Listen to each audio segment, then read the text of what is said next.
Soğanaq kökümsovdan fərqli olaraq, yəni soğanaq kökümsovdan fərqlənsin, görək fərqli xüsusiyyəti hansıdır? Əlavə köklərin inkişaf etdiyi dibcik adlanan hissəyə malikdir. Bu düzgün cavabımızdır. Yəni bu doğru cavabdır.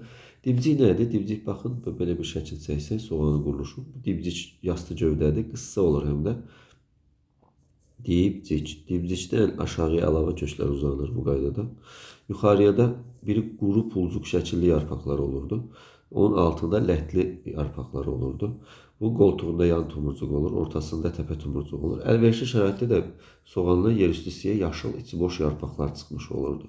Yəni soğanın quruluşunu seçdik burada. Dibcik düzdür. Zoğun yeraltı şəkil dəyişməsidir. İkisi də xeyr, kökümsov da eyni qaydada şəkil dəyişməli. Şəkil dəyişmiş pulcuq şəkilli yarpaqlara malikdir, hər ikisində vardı. Təpə və yan tumurcuqlar hər ikisində vardı. Hitit-qida maddələri toplayır, hər ikisi çoxillik və soğan ikilik bitki olduğu üçün toplayırdı.